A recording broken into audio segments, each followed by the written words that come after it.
I'm going to tell you tonight a story. And this story dates back about 30 years. This story has a little bit of something for everybody. It has a little bit of biochemistry, a little bit of clinical research, a little bit of public health, a little bit of politics, a little bit of racial innuendo. The only thing it's missing is sex.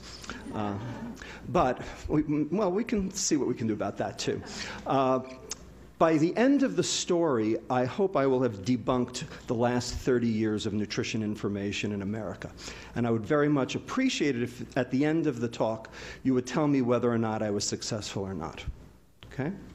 So, in order to get you in the mood, as it were, let's start with a little quiz. What do the Atkins diet and the Japanese diet have in common? Anybody? Oh, yeah, you have the answers right. Yeah. Never mind. That's right. You have the answer right there. Okay? So the Atkins diet, of course, is all fat, no carb. The Japanese diet's all carb, no fat. They both work. Right? So what do they share in common? They both eliminate the sugar fructose. Okay? So with that, think about what it means to be on a diet and what macronutrients you're eating and which ones you're not. And then we'll go from there, and I'll try to explain how this all works. So, you've all heard about the obesity epidemic. Here are the numbers. These are the NHANES database body mass index. Everybody knows what that is now. Histograms, marching ever rightward as time has gone on. This was what was projected for 2008 in blue. We had so far exceeded and surpassed. This is not even funny. This was from 2003. The reason I show this is not just to show that the obese are getting obeser. Of course, that's true. But in fact, the entire curve has shifted. We all weigh 25 pounds more today than we did 25 years ago, all of us. Now, it is often said that obesity is the ultimate interaction between genetics and environment. And Dr. Christian Weiss, who's sitting in the back of the room, will be talking to you next week about the genetic component, which I am also very interested in. But having said that, our genetic pool did not change in the last 30 years. But boy, oh boy, has our environment sure changed. Okay? So tonight, we're going to talk about the environment rather than genes. Okay? Now, in order to talk about the environment, we need to talk about what is obesity. And of course, you're all familiar with the basic concept of the first law of thermodynamics, which states that the total energy inside a closed system remains constant. Now, in human terms, the standard interpretation of this law is the following. If you eat it, you better burn it, or you're going to store it. Now, who here believes that? Oh, come on, you all do. Okay? I used to believe that. I don't anymore. I think that's a mistake. I think that is the biggest mistake, and that is the phenomenon I'm going to try to debunk over the course of the next hour, because I think there's another way to state the law, okay, which is much more relevant and much more to the point. Before I get there, of course, if you believe that, these are the two problems, right? Calories in, calories out. Two behaviors, right? Gluttony and sloth. After all, you see anybody on the street, oh, he's a glutton and a sloth. That's all there is to it. You know, Tommy Thompson said it on the TV show. We just eat too damn much, right? Well, you know, if that were the case, how did the Japanese do this? Why are they doing bariatric surgery on children at Tokyo Children's Hospital today? Why are the Chinese? Why are the Koreans? Why are the Australians? I mean, you know, all these countries who've adopted our diet all suffer now from the same problem. And we're going to get even further in a minute. Okay? There's another way to state this first law.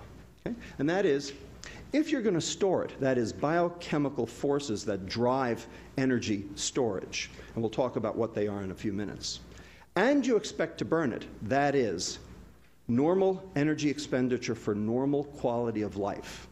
Because energy expenditure and quality of life are the same thing. Things that make your energy expenditure go up make you feel good, like ephedrine, it's off the market. Coffee for 2 hours, then you need another hit like me.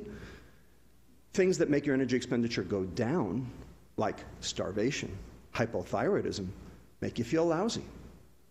Okay? And how many calories you burn and how good you feel are synonymous. So if you're going to store it, that is an obligate weight gain set up by a biochemical process, and you expect to burn it, that is normal energy expenditure for normal quality of life, then you're going to have to eat it. And now all of a sudden, these two behaviors, the gluttony and the sloth, are actually secondary to a biochemical process, which is primary. And that's a different way to think about the process. And it also alleviates the obese person from being the perpetrator, but rather the victim, which is how obese people really feel. Because no one chooses to be obese. Certainly no child chooses to be obese. Oh, you say, oh yeah, sure, I know some adults who don't care. You know, Rossini, the famous composer, you know, La Gazza Ladra, Marriage of Figaro and all that, he retired at age 37 to a lifetime of gastronomic debauchery, okay? Maybe he chose to be obese, okay? But the kids I take care of in obesity clinic do not choose to be obese. In fact, this is the exception that proves the rule. We have an epidemic of obese 6-month-olds. Now, if you want to say that it's all about diet and exercise, then you have to explain this to me. So any hypothesis that you want to proffer that explains the obesity epidemic, you've got to explain this one too.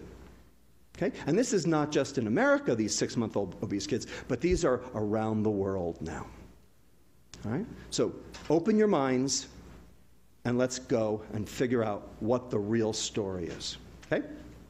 Now, let's talk about calorie intake, because that's what today is about. We're going to talk about the energy intake side of the equation. Okay? Sure enough, we are all eating more now than we did 20 years ago. Teen boys are eating 275 calories more. American adult males are eating 187 calories more per day. American adult females are eating 335 calories more per day. No question. We're all eating more. Question is, why? How come? Because it's all there? You know what? It was there before. Okay? We're all eating more. There's a system in our body, which you've heard about over the last couple of weeks, called leptin. Everybody heard of leptin? Okay? It's this hormone that comes from your fat cell, tells your brain, you know what? I've had enough. I don't need to eat anymore. I'm done. And I can burn energy properly. Well, you know what? If you're eating 187 or 335 calories more today than you were 20 years ago, your leptin ain't working. Because if it were, you wouldn't be doing it, whether the food was there or not. So there's something wrong with our biochemical negative feedback system that normally controls energy balance. And we have to figure out what caused it and how to reverse it. And that's what tonight is about. But nonetheless, there are 275 calories we have to account for. So where are they? Are they in the fat? No, they're not in the fat. 5 grams, 45 calories out of the 275, nothing. In fact, it's all in the carbohydrate. 57 grams, 228 calories. We're all eating more carbohydrate. Now, you all know back in 1982, the American Heart Association, the American Medical Association, and the U.S. Department of Agriculture admonished us to reduce our total fat consumption from 40 to 30%. Everybody remember that? Okay? That's how Entenmann's fat-free cakes came into being. Remember that? Okay? So what happened? We did it. We've done it. 40% down to 30%. And look what's happened to the obesity, metabolic syndrome, non-alcoholic fatty liver disease, cardiovascular disease, stroke, prevalence, all jacked way up as our total fat consumption as a percent has gone down. It ain't the fat, people. It ain't the fat. So what is it? Well, it's the carbohydrate. Specifically, which carbohydrate? Well, beverage intake, right? 41% increase in soft drinks, 35% increase in fruit drinks, fruit aids, whatever you want to call them. Okay? Just remember, down here, 1 can of soda a day is 150 calories. Multiply that by 365 days a year, and then divide that by the magic number of 3,500 calories per pound. If you eat or drink 3,500 calories more than you burn, you will gain 1 pound of fat. Okay? That's the first law of thermodynamics. No argument there. That's worth 15.5 pounds of fat per year. 1 soda a day is 15.5 pounds per year. Now, you've all heard that before. That's not news to you. The question is, how come we don't respond? How come leptin doesn't work? How come we can't stay energy stable? That's what we're going to get to. So, I call this slide very specifically the Coca-Cola conspiracy. Anybody here work for Coke? Pepsi? Okay, good. All right, so this over here, 1915, the first standardized bottle of Coca-Cola out of Atlanta. Anybody remember this bottle? Sure, a lot of you do, right? I remember this bottle because my grandfather in Brooklyn took me on Saturday afternoon down to the local soda shop on Avenue M and Ocean Avenue, and every Saturday afternoon I had one of these. I remember it very well. Now, if you drank one of those every day, assuming, of course, that the recipe hasn't changed, because after all, only 2 people in the world know the recipe, and they're not allowed to fly on the plane at the same time, right? You know that, okay? Assuming the recipe hasn't changed, if you drank one of those every day for a year, 6.5 ounces, that would be worth 8 pounds of fat per year, okay? Now, in 1955, after World War II, and sugar became plentiful again and wasn't being rationed, we have the appearance of the 10-ounce bottle, the first one that was found in vending machines, and you probably remember that one as well. Then in 1960, the ever-ubiquitous 12-ounce can, worth 16 pounds of fat per year, and of course today, this over here is the single unit of measure, right, 20 ounces. Anybody know how many servings are in that bottle? 2.5, 8-ounce servings, that's right. Anybody know, anybody who gets 2.5 8-ounce servings out of that bottle? That's a single serving, right? Okay, so that would be worth 26 pounds of fat per year if you did that every day. And then, of course, over here we have the 7-Eleven Big K Thirst Buster, Big Gulp, whatever you want to call it. 44 ounces worth 57 pounds of fat per year. And if that wasn't bad enough, my colleague Dr. Dan Hale at the University of Texas San Antonio tells me that down there they got a Texas-sized Big Gulp. 60 ounces of Coca-Cola, a Snickers bar, and a bag of Doritos, all for 99 cents. Okay, so if you did that every day for a year, that would be worth 112 pounds of fat per year. Okay? So why do I call it the Coca-Cola conspiracy? Well, what's in Coke? Caffeine, good, good. So what's caffeine? It's a mild stimulant, right? It's also a diuretic, right? Makes you pee free water. What else is in Coke? We'll get to the sugar in a minute. What else? Salt. Salt. 55 milligrams of sodium per can. It's like drinking a pizza.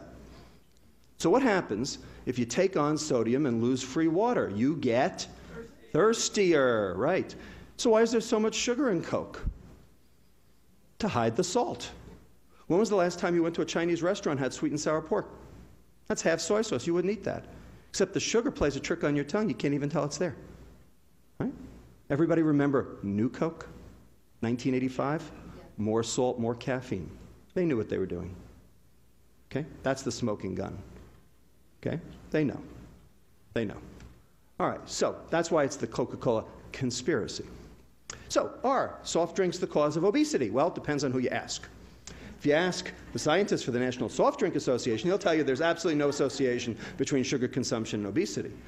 Okay? If you ask my colleague, Dr. David Ludwig, remember, I'm Lustig, he's Ludwig. Okay? He does what I do at Boston Children's Hospital. Someday we're going to open a law firm. Each additional sugared sweetened drink increase over a 19-month follow-up period in kids increased their BMI by this much and their odds-risk ratio for obesity by 60%. Okay? That's a prospective study on soft drinks and obesity. The real deal. If you look at meta-analyses, everybody know what a meta-analysis is? Okay, it's a conglomeration of numerous studies subjected to rigorous statistical analysis. Okay? 88 cross-sectional and longitudinal studies regressing soft drink consumption against energy intake, body weight, milk and calcium intake, adequate nutrition, all showing significant associations